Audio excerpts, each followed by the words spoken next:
اعوذ باللہ من الشیطان الرجیم، بسم اللہ الرحمن الرحیم۔ حضرت ابو قرصافہ رضی اللہ تعالیٰ عنہ ایک نوجوان صحابی گزرے ہیں۔ آپ اپنی خالہ کے گھر میں رہتے تھے اور بکریاں چرانے کے لیے جنگل میں جایا کرتے تھے۔ آپ ایک دن بکریاں چرا رہے تھے کہ محبوب کریم صلی اللہ علیہ وآلہ وسلم کے اوپر آپ کی نظر پڑی۔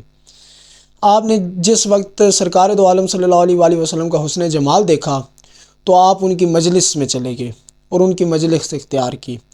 محبوب کریم صلی اللہ علیہ وآلہ وسلم کی باتیں سنی اور آپ ان سے بڑا متاثر ہوئے۔ حضرت ابو قرصافہ رضی اللہ تعالیٰ عنہ روز اپنی خالہ کے گھر سے نکلتے بکریاں لے کے اور بکریاں چراگاہ میں چھوڑ کے محبوب کریم صلی اللہ علیہ وآلہ وسلم کی خدمت میں حاضر ہو جاتے۔ جب اس واقعے کا پتہ ان کی خالہ اور ان کی والدہ کو چلا تو انہوں نے حضرت ابو قرصافہ رضی اللہ تعالیٰ عنہ کو منع فرما دیا کہ آپ نے آج کے بعد اس گھر سے باہر ہی نہیں نکلنا۔ اور حضرت ابو قرصافہ رضی اللہ تعالیٰ عنہ کی سرکار دو عالم صلی اللہ علیہ وسلم سے بہت محبت ہو گئی تھی، تو آپ بڑے بے چین ہوئے۔ آپ نے اپنی خالہ اور اپنی والدہ سے فرمایا کہ ایک شرط ہے کہ اگر آپ وہ میری شرط پوری کر دیں تو اس کے بعد میں محبوب کریم صلی اللہ علیہ وآلہ وسلم کی خدمت میں کبھی حاضر نہیں ہوں گا، ان کی مجلس کبھی اختیار نہیں کروں گا۔ والدہ اور خالہ نے پوچھا کہ تمہاری کیا شرط ہے؟ آپ نے فرمایا کہ ایک مرتبہ چل کے محبوب کریم صلی اللہ علیہ وسلم کا چہرہ انور تو دیکھ لیں، ان کی مجلس تو اختیار کر لیں۔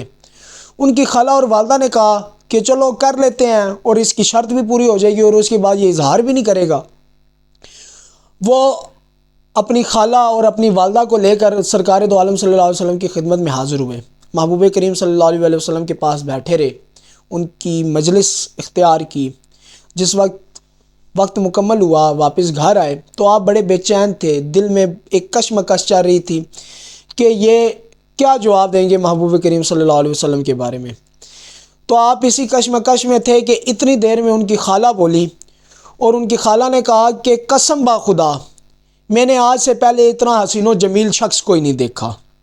اور ان کی والدہ نے کہا کہ اتنی میٹھی زبان والا شخص میں نے آج تک اپنی زندگی میں کبھی کوئی نہیں دیکھا۔ اے ابو قرصافہ، تو ان کی خدمت میں جا، ان کی صحبت اختیار کر، ہم تمہیں کبھی منع نہیں کریں گے۔ تو معلوم ہوا کہ محبوب کریم صلی اللہ علیہ وآلہ وسلم سے محبت کرنا ہر مسلمان مرد عورت کے اوپر فرض ہے۔ اللہ رب العزت سے دعا ہے کہ خالق کائنات ہمیں محبوب کریم صلی اللہ علیہ وآلہ وسلم سے صحیح طریقے کے ساتھ محبت کرنے کی توفیق عطا فرمائے۔